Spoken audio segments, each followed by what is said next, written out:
फकरुल्लाह। फक्र है जनाब। तुम पेरिस वाले खेमे में जाओ, तुम्हें पेरिस में पढ़ना है। जी जनाब।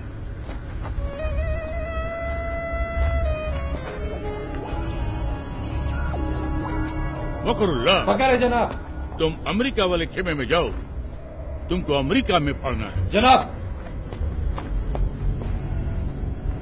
फखरुल्लाह। फखर है जनाब। वो तो हमको भी है, तुम पर। तुम हमारे साथ आओ, तुमको हिंदुस्तान में पढ़ना है। मुझे हिंदुस्तान में शहीद नहीं होना जनाब।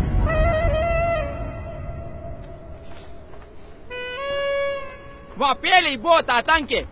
एक साथ 2 बम फट जाए तो दूसरे की खबर वही दबा देते, ताकि जनता में अखरोट पैदा न हो। अखरोट नहीं बेवकूफ, आक्रोश। बाकी का टीआरपी नेता ले जाते। मुझे तो इंटरनेशनल न्यूज बनना है। Love in Paris, americano. खामोश।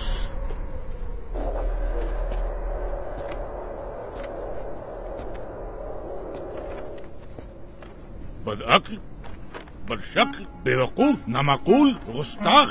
इसके लिए तुझे अंग्रेजी सीखनी चाहिए थी, काफिर की औलाद। अब तुम 2 ही जगह पढ़ सकता है, या पाकिस्तान या हिंदुस्तान। हिंदुस्तान जनाब। अल्लाह, सुभान अल्लाह, बरकतुल्लाह, इंतामुल हक, अल्लाह, ओस्मा बिन लादेन, अल्लाह। आओ मेरे साथ।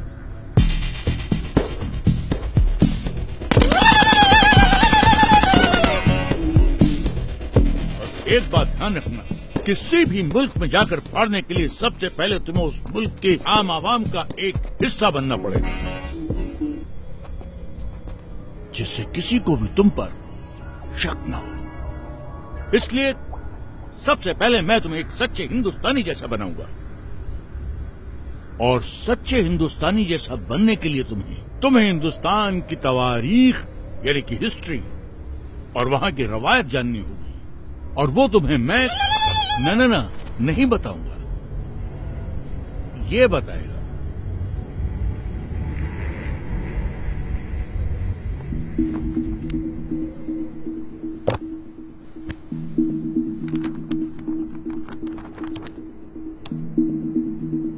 We made a tryst with destiny, and now the time comes when we shall redeem our pledge. Among those Indians who are now abroad, I expect that Indians living in Axis countries or in बड़ी बात नहीं है बिस्मिल साहब। बड़ी बात तो ये है कि जिस्म से टपका हुआ एक बूंद खून आने वाली नस्ल के सारे खून में उबाला ला सकता है या नहीं।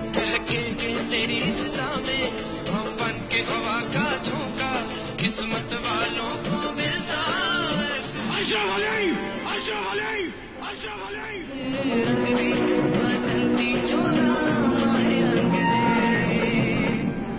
लेकिन हमारा हिंदुस्तान जिंदाबाद था, जिंदाबाद है और जिंदाबाद रहेगा।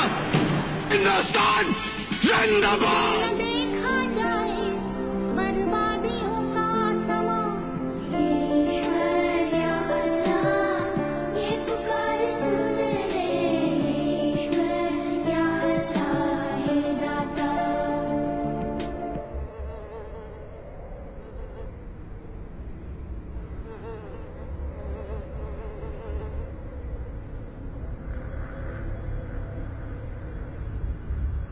सुभान अल्लाह, अब तो एकदम हिंदुस्तानी जैसा लगता है। कैसा महसूस होता है? एकदम इंसान जैसा।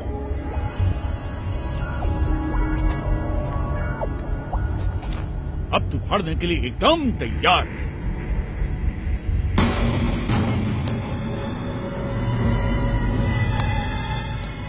जाओ, अब फाड़ दो इसको।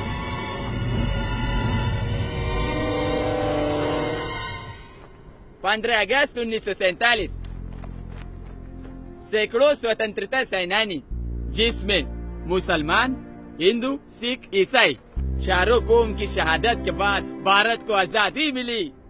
एक ही तिरंगे के नीचे खड़ा होकर हम सब ने मिलकर भारत का संविधान बनाया, जिसमें जितना अधिकार एक हिंदू को दिया, उतना ही अधिकार एक मुसलमान को, और उतना ही एक सिख और उतना ही एक ईसाई को दिया।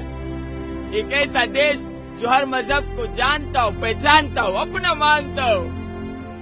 ऐसा देश जहाँ पर हिंदू के मंदिर की घंटियों के साथ अजान मिलकर पूरे हिंदुस्तान को एकता का पाठ पढ़ाती हो।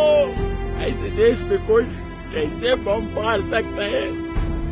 एक ऐसा देश जहाँ पर हिंदू और मुसलमान दोनों फांसी के तख्ते पर चढ़ गए हो, झूल गए हो।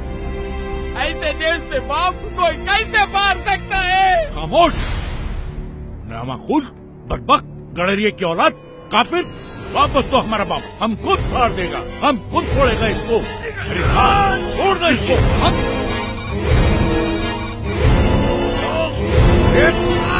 क्यों नहीं?